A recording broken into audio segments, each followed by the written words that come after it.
경희대학교 황승현입니다. 제목이 반자유정서 어떻게 바꾸나 뭐 이런 제목으로 생각을 좀 해봤습니다. 특히 기업 경제에 있어서 반자유정서가 뭘 의미하나 이런 것들 생각해보면서 기업과 경제에 반자유정서가 어떻게 영향을 미치고 그 영향이 어디까지 이제 뻗쳐 있고 거기에 대한 대책이 뭔가라고 하는 것에 대해서 말씀드리도록 하겠습니다. 그래서 전체적인 내용은 반자유 정서, 반기업 정서 어느 정도 심하고 또 이것 때문에 생기는 코리아 디스카운트가 어느 정도이고 또 그래서 그 결과 연기금이 어떻게 한국 주식시장을 떠나고 그게 이제 주가가 어떻게 주식시장이 어떻게 붕괴되고 그 다음에 원화 가치 하락이 어떻게 되고 이런 전반적인 것들에 대해서 설명을 좀 드리고 또 그것을 어떻게 극복할 것인가, 이것이 우파 정권이 지속돼 나가는데 영향을 미칠 것인가, 이런 것들에 대해서 제가 설명을 좀 드리겠습니다. 반자유 정서라고 할 때, 이 자유라고 할 때 저는 무엇에 더 집중을 하냐면은 재산권에 대해서 더 집중을 하고 있습니다. 그러니까 자기가 일해서 재산을 모으고 그 재산을 처분할 수 있는 자유, 이 재산에 관련된 얘기들은 뭐 성경에도 모세의 10계명 중에서 도적질 하지 말라, 뭐 여기서부터 이 도적질 하지 말라라고 하는 것이 재산을 인정한다는 것이죠. 남의 재산을 탐하지 말라, 뭐 이건데 또 특히 독일에서 얘기하는, 독일의 그 학계에서 얘기하는 자연법 사상에 따르면은 재산권이라고 하는 것이 천부의 기득권, 그러니까 인간이 태어날 때부터 타고난 어떤 기득권인데 그것이 개인의 신체, 생명, 자유, 신체와 생명 뭐 같은 것을 보고 신체, 생명, 자유와 마찬가지로 그 누구에 의해서도 침해될 수 없다라고 하는 이 자연법 사상, 여기에 따른 것으로 우리나라 헌법에도 반영되어 있는데, 예를 들면 헌법 23조에 모든 국민의 재산권은 보장된다, 그리고 그 한계를 법률로 정한다, 뭐 등등이 있는데, 공공 필요에 의해서 재산권을 수용하거나 뭐 할 때 그것은 법률로서 하되 정당한 보상을 지급해야 되고, 또 이것이 과도하면 안 된다. 그래서 그것을 과잉 금지 조약이라고 해서 과잉 금지라고 하는 개념으로 설명하고 있습니다. 이와 반대로 이제 좌파들이 신봉하는 칼 막스의 이제 사상 중에서 특히 공산당 선언을 보면 여기서는 철저하게 재산권을 부정하고 있죠. 이런 것들이 있습니다. 토지 소유 폐지하고 국유화한다. 모든 자본과 생산수단의 사적 소유를 폐지한다. 망명자와 반역자 재산을 몰수한다. 높은 상속세, 높은 누진소득세를 부과한다. 뭐 이런 것들이 있습니다. 이 철저하게 이제 재산권을 부인하는 건데, 지금 지난 5년 동안 좌파 정부가 지금도 국회에서 과반을 차지하고 있는 이 야당에서 전반적으로 펴는 정책이 이제 여기에 입각한 이런 정책들입니다. 이런 것들이 어떻게 우리 경제에 영향을 미치나라고 하는 것을 좀 보겠습니다. 칼 막스가 얘기한 것 중에서 이제 여기서 높은 상속세, 높은 누진 소득세 부과해서 결국에 모든 자본과 생산수단, 사적 소유를 폐지한다, 뭐 이렇게 되어 있는데, 상속세라고 하는 것을 보면, 우리나라 상속세 제도를 보면 대한민국의 정체성이 뭔가라고 하는 걸 생각해 볼 때, 우리가 상속세가 50%인데 대기업의 대주주일 경우에는 가산세가 20% 붙어서 50%에서 20% 하니까 10%가 추가가 되죠. 그래서 60%인데 얼마 전까지 30%가 서텍스로 붙어서 65%였는데 지금 줄었습니다. 지난번 정권 때 65에서 60으로 낮춰졌습니다. 왜 낮춰졌냐면 생생된다고 낮춰졌는데, 대기업일 경우에 주식의 50%, 전체 주식 50% 이상을 가지고 있는 사람한테는 30%, 50% 미만을 가지고 있는 대주주한테는 20%. 근데 사실 대기업이 50% 이상 주식을 가지고 있는 경우는 없죠. 그래서 있지 않은 것을 억지로 만들어 생성내는 것처럼 했는데 발생하지 않는 것들이죠. 그래서 지금 60% 세금을 낸다라고 되어 있는데 60% 그렇게 내는 나라는 전 세계에서 없습니다. 명목상 상속세가 우리나라가 50%고 일본이 55%라서 일본이 높다라고 하는데, 또 그렇고 독일은 30%고 뭐 어느 나라는 40%고 뭐 이렇게 있는데, 전부 그런 나라들은 전부 기업 상속일 경우에는 일정 퍼센티지만 세금을 매기고 나머지는 면제해 줍니다. 예를 들면 일본의 경우에 기업 상속일 경우에 80%는 면제해주고 20%에 대해서만 상속세를 냅니다. 그러니까 상속세율이 55%니까 얼마입니까? 11%입니다. 실질세율이. 독일 같은 경우에는 30%인데 85%에 대해서 면제해주고 15%만 냅니다. 15%에 30%는 얼마입니까? 실효세율이 4.5%인 거죠. 모든 나라가 다 이렇습니다. 한국만 이게 없습니다. 또 한국도 나중에 뒤에서 말씀드리겠지만 가업상속이라 해가지고 그런 제도가 있는데 독일의 경우에는 가업상속제도의 혜택을 받는 회사들이 1년에 10,000건 정도 되고 우리나라는 100건이 안 됩니다. 왜 100건이 안 되냐?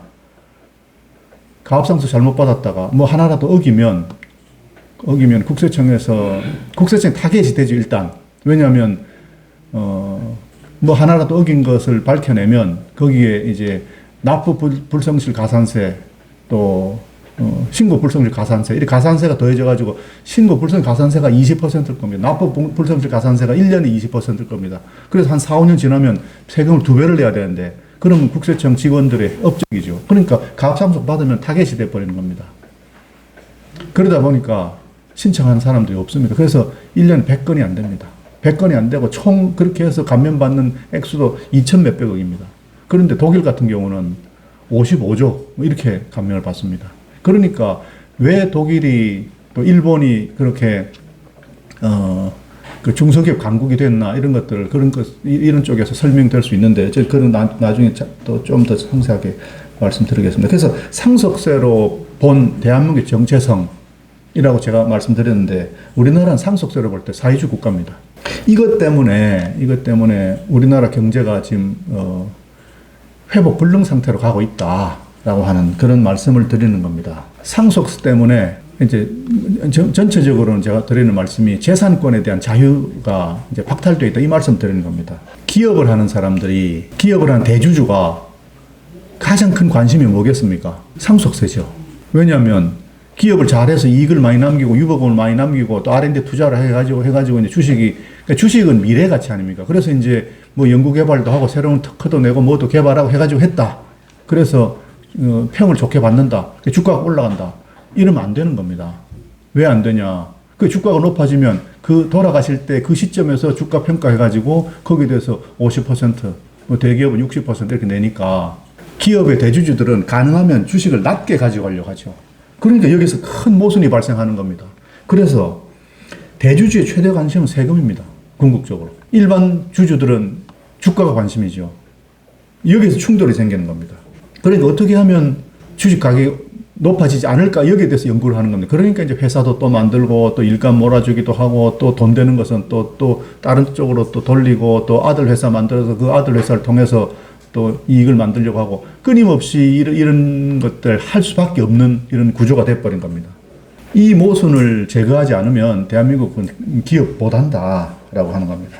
그러다 보니까 주가가 안 오르는 겁니다. 주가가 안 오르니까 특히 국민연금이 제가 알기로 국민연금이 1,700조 이렇게 가지고 있는데 그걸로 운영을 하는데 특히 이제 국민연금이 뭐 포트폴리오를 짤 때 뭐 채권도 있고 주식도 있고 외국 채권, 외국 주식 또 국내 채권, 국내 주식 또 무슨 뭐 부동산도 있고 여러 개 있겠죠. 있는데 국민연금의 7페이지에 보면은 국민연금의 주식 비중이 2016년부터 2021년까지 6년 동안에 국내 주식 비중이 20%쭉 내려가서 16.8%로 내려갔습니다. 해외 주식은 13.1에서 25%까지 올라갔습니다. 그런데 국민연금 기금운용본부에서 위원회에서 이런 결정을 했다고 합니다. 어떤 결정을 했냐면 국내 주식 비중을 16.3에서 지금 16.8, 그 16.3 이런데 원래 2016년 20%에서 이걸 14%로 줄인다는 겁니다. 국내 채권 비중도 34.5에서 22.9로 줄인다는 겁니다. 해외 주식은 27.8인데 지금 27.8인데 이것을 40.3으로 확대한다는 겁니다. 뭐 국내 그 국민연금이 그러니까 사학연금, 공무원연금 다 마찬가지입니다. 사학연금도 2025년까지 지금 19.1에서 14.5로 줄인다. 공무원연금 18.5에서 10%까지 줄인다. 왜 줄이냐? 손해보지 않으려고. 자, 국민연금을 잠깐 말씀드리면 인구가 줄지 않습니까? 그럼 연금 받는 사람 줄어들고 나중에 이제 연금 부은 사람 연금을 받아야 되는데 그러면은 이제 지금은 연금 내는 사람 그 돈으로 리턴 해주지만 나중에는 주식을 팔아가지고 이제 꽃감 빼먹듯이 빼먹어야 되는데 그것을 확보를 하려면 펑크가 나지 않으려면 가능한 수익이 좋은 쪽으로 투자를 해놔야 되는데 그런데 문제는 해외 주식은 수익률이 좋은데 국내 주식은 수익률이 아주 극히 낮다는 겁니다. 예를 들면 8페이지에 보면 2021년에 국민연금 자산별 수익률이 해외 주식이 거의 30%인데 국내 주식은 6.73입니다. 그 다음 2000년부터 2021년까지 22년 동안 국민연금 연평균 운용 수익률이 6.4%인데 국내 자산에 대한 투자 수익이 6.45고 해외 자산이 18.04고 그러니까 국내 주식 투자해가지고는 안 된다. 해외 주식을 돌려야 된다. 그러다 보니까 이 우리나라 국민연금이 모순이지 않습니까? 우리나라 국민연금이 우리나라 주식에 투자하지 않고 해외 주식에 이제 그 투자 비중을 늘린다는 하는 것이 그 이유가 뭐냐? 특별히 수익률이 낮다는 거죠. 그러니까 이제 그런 결정을 하고 나니까 국민연금기금운용위원회에서 이제 이 줄인다. 장기 목표를 국내 중에 줄인다라고 하니까 이제 주가가 떨어지니까 10페이지에 보면은 이런 데모를 하지 않습니까? 통합개미 죽일 거냐, 주가 하락 책임져라, 주식 하락 주범들아, 국민연금 당장 환불하라, 뭐 이런 것 들고 이제 시위를 하는 거죠. 해외 주식을 살려고 돈이 빠져나가면 우리나라 돈을 달러로 바꿔가지고 그 돈이 밖으로 나가야 되지 않겠습니까? 그래서 국민연금 해외 자산 보유 규모가 2,700억 달러에서 3,300억 달러로 늘었는데 작년 한 해 600억 달러가 증가했다는 겁니다. 600억 달러는 얼마입니까? 70조 정도 됩니까? 거의 400조 원 정도가 해외 자산으로 이렇게 투자가 되어 있는데 작년에 60조 정도가 늘었다고 합니다. 그러다 보니까 이제 표에 보면 2016년에 3천억 달러에서 그러니까 국내 금융기관의 해외 증권 투자액 총 합친 거 그러니까 여러 가지 사학연금도 있고 무슨 연금도 있고 국민연금 다 합쳐서 이 3천억 달러에서 2016년에 2021년에 8,346억 달러로 늘었습니다. 이러니까 당연히 원화 가치가 내려가겠죠. 이게 왜 국민연금과 연기금이 국내 주식보다 해외 주식 더 많이 투자하나? 그래서 이것이 코리아 디스카운트의 원인인가? 이런 것들에 대해서 조금 더 살펴보겠습니다. 코리아 디스카운트 말 들어보셨죠? PER, 퍼라고 하는 거하고 PBR이라고 하는 게 있는데 여기 보면 PBR이라고 하는 것은 주가 총액을 자산 총액으로 나눈 겁니다. 그러면 PBR이 1이라고 하면 그 주식은 사야 되는 겁니다. 왜냐하면 그 회사가 망하더라도 자산 팔면 본전은 건지는 겁니다. 그런데 만약에 PBR이 0.7이다 하면 무조건 사야 되는 겁니다. 왜냐하면 그 회사 망하면 자산 다 팔면 땅 팔고 뭐 팔고 하면 더 이익인 겁니다.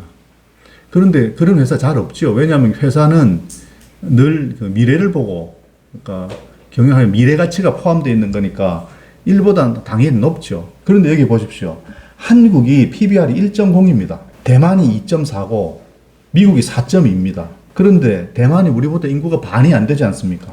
인구가 반이 안 되는데 얼마 전에 1인당 명목 GDP가 우리 한국을 앞섰다고 신문에 났더라고요. 그래서 우리가 35,000불 정도 되고 대만이 우리보다 조금 더 높아졌습니다.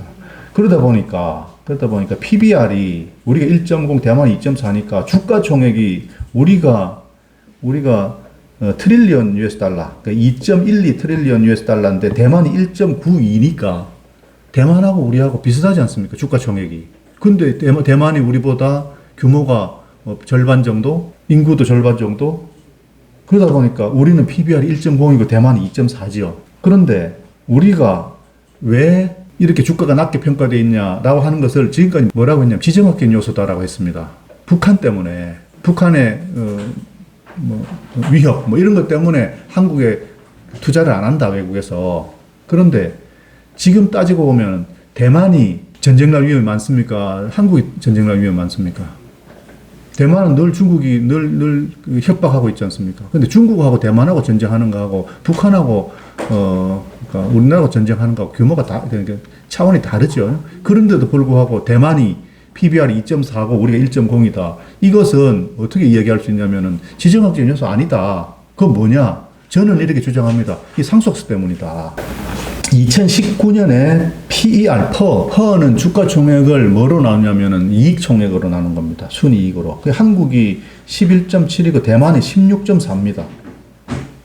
그러니까 이익률도 훨씬 높고, 그러니까 이익률과 비교한 퍼도 대만이 높고, PBR도 높고, 우리가 만약에 대만 정도의 안정된, 대만 정도의 안정된 이런 증시의 그런 환경을 갖고 있다고 하면은 우리가 주가가 2.4배 정도 돼야 되지 않습니까? 2.4배는 안 돼도 2배 정도 돼야 되지 않느냐 하는 생각입니다.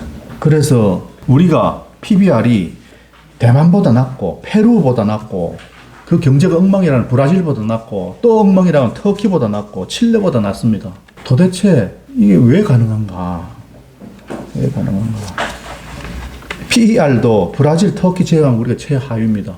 근데 브라질, 터키는 터키 같은 경우는 터키 화폐가 예전보다 40% 50% 정도 이렇게 평가되고 있는 그런 나라인데 어떻게 그런 나라하고 비교가 되나? 이게 도대체 뭘까? 우리나라 근본적인 문제가 뭘까? 그 다음 페이지 보시면은 삼성전자하고 TSMC하고 한번 비교를 해봤습니다.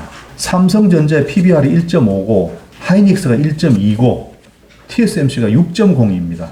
PER 퍼도 삼성전자가 10.8이고 TSMC가 21.1입니다.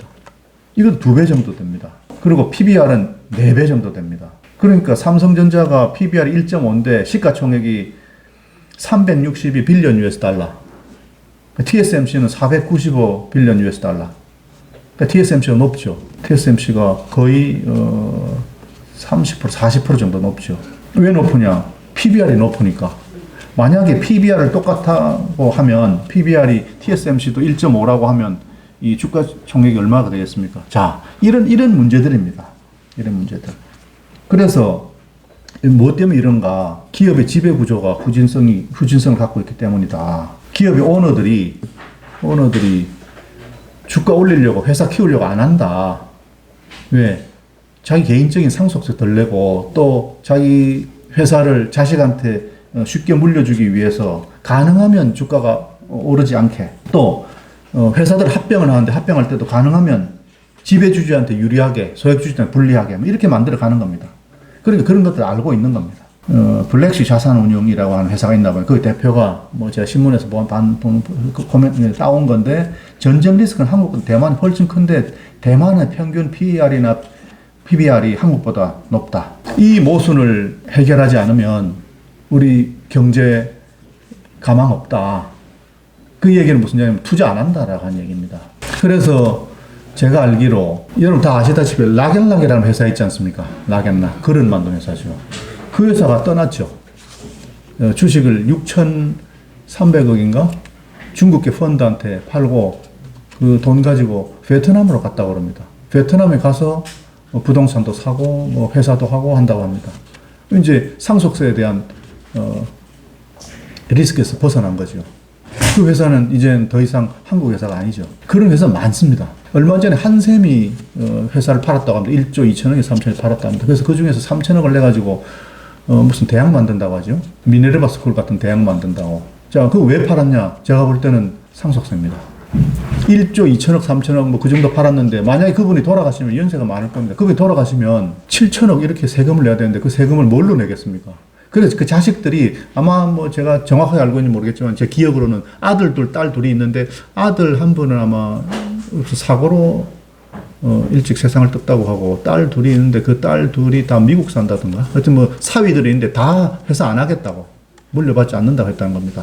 왜? 상속세 내고 나서 기업할 수 있는 그런 근간이 무너져 버리기 때문에 물려갈 필요 없다라고 생각하는 겁니다. 자, 그럼 상속세가 코리아 디스카운트의 원인인가? 자, 상속세 이 문제는 개인의 재산권을 아까 상속세로 본 대한민국의 정체성 말씀드렸는데 그런 측면에서 사회주의 국가라고 그랬죠. 이 상속세가 코리아 디스카운트 원인인가? Yes. 상속세 코리아 디스카운트 원인인가 해서 국내 주요 그룹의 상속세 규모 어떤 것은 예상 규모입니다. 예상 규모. 삼성이 11조 9천억, 12조 가까이 됩니다. 이미 낸 것도 있고 혹은 예상하는 것도 있습니다. 구광모 LG 회장은 구본무 회장 돌아가셨을 때 이제 상속세 낸 게 이제 7,200억 냈다고 합니다. 7,200억 내고 삼성이 12조 낸 거하고 이제 비교 안 되죠.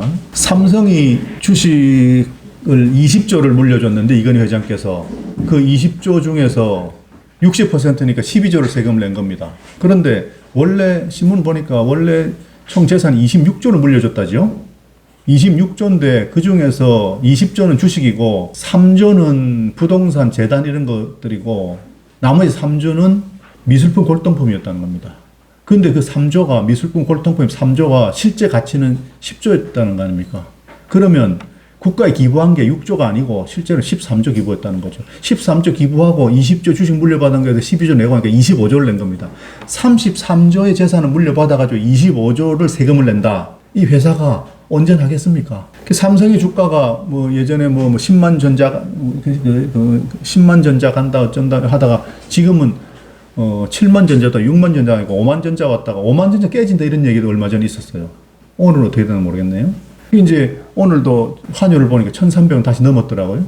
2,400선 다시 깨지고 2,300선으로 밀리고 했는데 자, 삼성전자 주식이 왜 이렇게 낮으냐? 얼마 전에 홍나희 여사의 삼성전자 주식 지분 1,994만 주 0.33%인데 이것을 국민은행에다가 신탁 계약을 하나 봅니다. 왜 맡겨놓는다는 얘기겠죠. 그래서 이걸로 이제 상속세를 냈는데 아마 이런 것들은 덩치가 크니까 벌써 이게 1조 3,700억인데 이걸 가지고 블록딜 하나 봅니다. 그러니까 이제 한꺼번에 이제 주식시장에 나오면 워낙 크게 떨어지니까 이건 이제 누가 블록딜이라고 하는 것이 이제 주식시장에 내놓지 않고 이제 누가 합의해서 사는 거겠죠.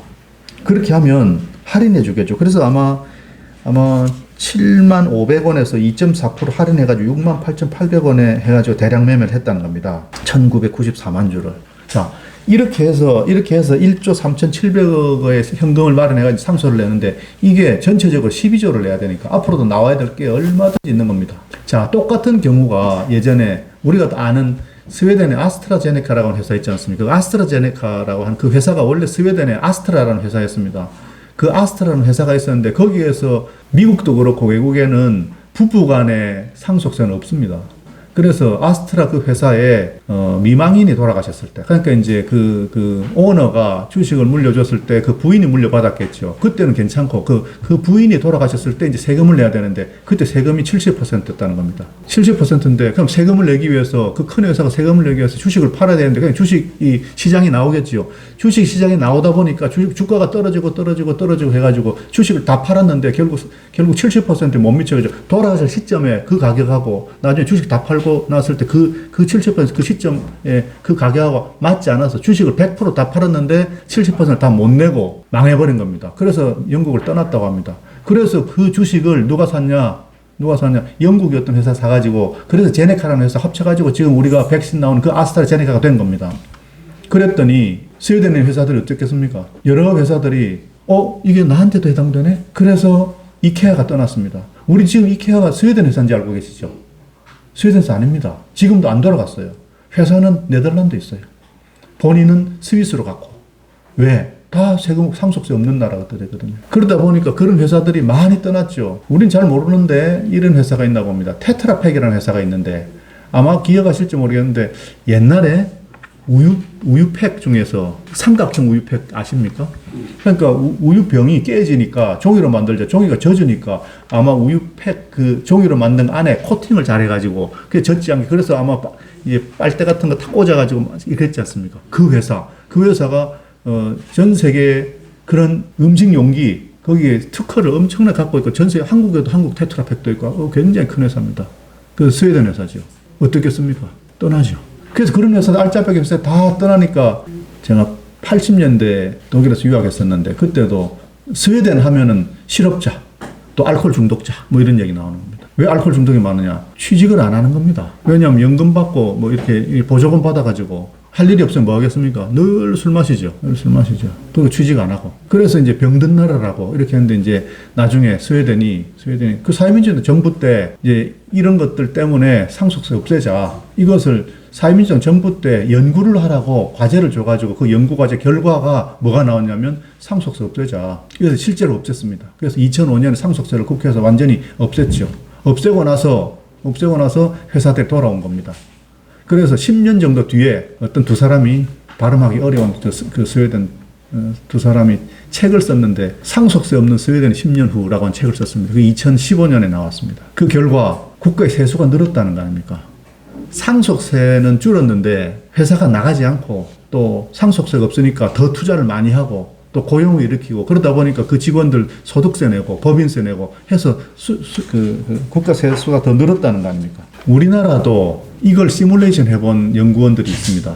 그래서 우리나라도 만약에 독일식으로 스웨덴식으로 뭐 일본식으로 상속세를 이연해 주든지 혹은 감면해 주든지 어떤 경우를 하더라도 상속세에 대한 부담을 덜어주면 뭐라고 나오냐면 파이터즈 연구원이라는 곳인데 그러니까 상속세를 이연해 주거나 어쨌든 그때 사주가 돌아가시면 즉시 상속세는 부담 여기서부터 벗어나게 해주면 1년에 일자리가 53만 개가 늘어나고 매출이 284조가 늘어나고 그러면 매출에 대해서 영업이익이 생기는 영업이익이 16조가 늘어난다는 겁니다. 영업이익이 16조가 늘어나면 이 16조에 대해서 세금 내지 않겠습니까?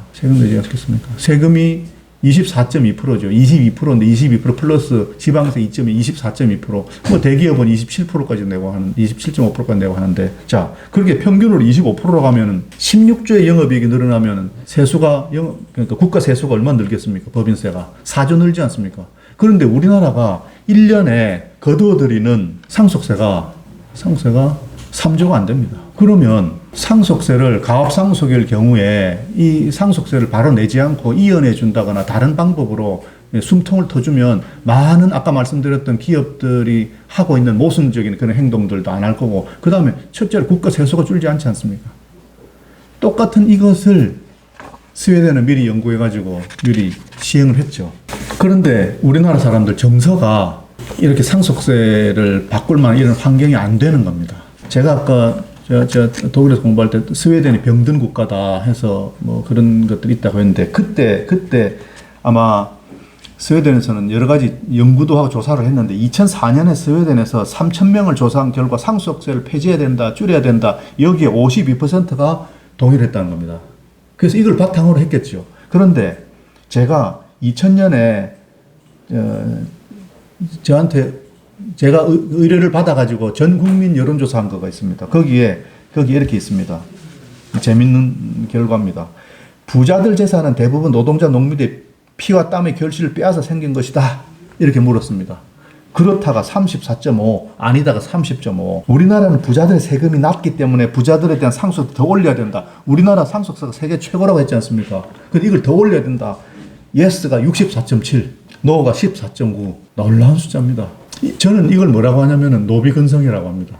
노비근성이라고 막 기분 나빠한 사람이 있습니다. 그럼 기분 나빠한 사람한테 저 사람은 노비근성이 있구나. 기분 안 나빠한 사람은 저 사람 노비근성이 없구나. 저는 그렇게 생각합니다. 우리나라 주식 투자자가 작년에 1,380만 명이나 됩니다. 엄청나게 늘었습니다. 그 전에 600만 명에서 2019년에 600만 명 정도에서 2020년에 900만 명 정도에서 작년에 1,380만 명으로 늘었는데 왜 이렇게 급격하게 주식 투자자가 늘었냐? 제가 볼 때는 부동산입니다. 부동산에 가망이 없다. 그래서 이제 젊은이들이 이제 집 사는 거 가망 없고 우리 모든 영끌해서 주식 사자 이렇게 해가지고 1,380만 원이 됐는데 자, 이 사람들이 지금 피눈물 흘리고 있겠죠. 그래서 뭐 동학개미, 서학개미 다 아마 좀 더 내려가면 막 자살자도 나오고 하지 않을까 걱정입니다. 그런데 이 주식을 우리가 아까 대만처럼 대만의 PBR이 2.4고 우리가 1.0인데 그게 우리가 코리아 디스카운트 있는 게 지정학적 이유도 북한 때문이다 하는데 그게 아니고 북한이 전쟁 위험이 훨씬 높다고 했지 않습니까? 지금은. 그럼 뭐냐? 상속세인데. 자, 이걸 개선해주고 대주주들이 자기 주식의 주가를 일부러 낮게 가지고 가려고 하는 이런 노력들, 이런 모순들, 이것만 제거해주면, 그래서 우리가 PBR이 1.0이 아니고 2.0만 되더라도 2배가 되지 않습니까? 주가 총액이. 그러면 이 1,380만들에게 당신들 재산을 2배로 만들어주겠다. 이렇게 해야 되는 것이 아닌가. 그래서 아까 제가 조사한 결과 부자들 세금이 낮기 때문에 상속세 더 올려야 된다. 지금도 세계 최고인데 전 세계 평균보다 뭐 2배다. 그거 아닙니다. 2배가 아니고 5배쯤 됩니다. 세계 평균보다. 5배쯤 됩니다. 그런데 그거보다 더 올려야 된다. 더 올려야 된다. 그래서 이거를 이 사람들, 이 노비근서 가지고 있는 사람들, 이 배 아픈 것들, 사천에 넘사면 배 아픈 것들, 이 배 아픈 걸 어떻게 치료해 주느냐? 치료약이 없다는 겁니다. 이거는 그 현진근 관장님께서 말씀하셨는데 배 아픔을 치료해 주는 거 이거 안 된다. 그러니까 배부름을 유인해 주는 걸로 패러다임을 바꿔야 된다. 저는 이거 100% 전적으로 동의합니다. 그래서 주가를 올려주자. 주식시장을 정상화시켜주자. 이게 제 주장입니다. 그래서 2011년부터 20년까지 10년 동안 평균 상속세가 2.25조입니다. 2조 2,500억 원. 피상속인 수는 7,300. 그러니까 실제로 세금 내는 사람이 몇 명 안 되는 건 10,000명이 안 됩니다. 그런데 이 10,000명들은 대부분이 기업 갖고 있는 사람들입니다. 그러니까 기업의 영속성을 중단시키는 거죠. 이러다 보니까 별별 편법을 다 써가지고 기업을 유지시키려고, 그러니까 이제 기업을 유지시키려고 하는 게 뭐냐면은, 그러니까 여러 가지 편법을 쓰면서도 자기 재산권을 보호하려고 하는 그런 본능에서 나온 행동들입니다. 11페이지에 보면은 상속세, 피상속인 수가 2011년에 5,700명에서 2020년에 이제 10,000명이 됐습니다. 이거밖에 안 되는 겁니다. 그런데 2020년에는 쭉 상속세 증감이 뭐 10% 마이너스 몇 프로 이렇게 쭉 이렇게 되다가 2020년에 52%가 늘었습니다. 숫자도 늘고 그다음 액수도 쭉 1.5조에서 쭉 2점 몇 조로 쭉 가다가 2조 7,700억에서 4조 2,200억으로 딱 늘었는데 이때 뭐냐? 이때 큰 손이 상속세를 냈겠죠. 그래서 실제로 이 상속세가 우리 주변에 많지 않다, 흔하지 않다, 10,000명 이하다, 이렇게 상속세를 2조 얼마 내는 이 사람들 대부분이 저는 기업하는 사람들이다라고 봅니다. 또 아까 제가 1,380만 명이라고 그랬는데 이 1,380만 명을 제가 분석을 해봤습니다. 분석을 해보니까 20대, 30대, 40대 주식 보유가 굉장히 늘었습니다. 특히 40대가 제일 많습니다. 근데 분석을 해보면, 제가 조사를 통해서 분석해보면 40대가 가장 좌파적이거든요. 가장 좌파적입니다. 남녀 통틀어서. 20대는 여성은 대단히 좌파적이고 남성은 대단히 우파적입니다. 40대는 남녀가 아주 사이가 좋습니다. 딱 붙어 있습니다. 좌파적으로. 그래서 제가 이런 얘기를 하죠. 20대는 같이 식사 못한다. 식사 마칠 때 그 전에 싸움 난다. 40대는 가장 행복한 생활을 하고 있다. 둘 다 좌파다. 아주 골수 좌파다. 근데 이 40대가 주식 보유가 제일 많습니다. 주식 소유자가 40대 제일 많고 그 다음에 30대, 50대가 비슷합니다. 삼성전자 주식을 가지고 있는 사람 숫자가 얼마인지 아십니까? 무려 560만 명입니다.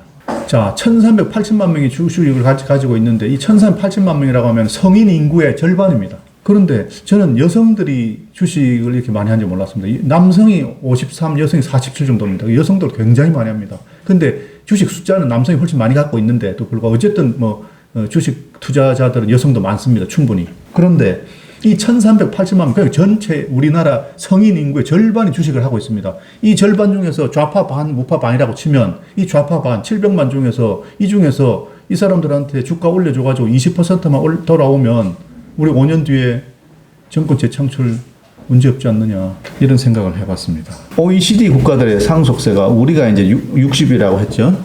일본이 55, 프랑스가 45, 영국이 40, 미국이 40, 스페인이 34, 독일이 30 쭉 있는데 그 15페이지에 보면은 우리는 60인데 우리는 명목 최고 세율이 50인데 실질 부담 최고 세율이 우리는 60으로 늘었고 다른 나라는 보십시오. 영국은 40%인데 비상장 주식은 100% 공제해 줍니다. 상장 주식은 50% 공제해 줍니다. 그러니까 최고 세율이 20%인데 비상장 주식은 세금 안 내는 겁니다.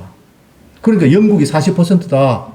우리가 그렇게 높지 않지 않느냐. 우리는 50%인데 이 얘기인 겁니다. 프랑스는 45%인데 75% 공제해 주니까 실질 세율은 11.25입니다. 독일은 30%인데 85% 공제율 15%에 대해서만 내니까 4.5%인데 이것도 7년 지나면 100% 공제해 줍니다. 대부분의 나라들이 이렇게 하는 겁니다.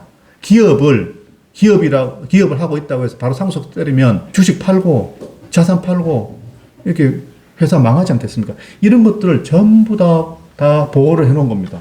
유일하게 우리나라만. 일본은 자기 주식의 80%를 납세 유예해주고 5년 뒤에는 5년 동안 회사 유지하면 면제해주고, 미국은 이런 제도는 없는데, 예를 들면 부부 간의 상속세는 없고 자식 간에 뭐 증여 상속을 해줬을 때 개인당 1170만 불, 그러니까 부부가 합쳐서 주면 우리 돈으로 하면 300억 원 정도가 면제입니다. 그 다음에 경영권 보호를 위한 각종 제도가 있습니다.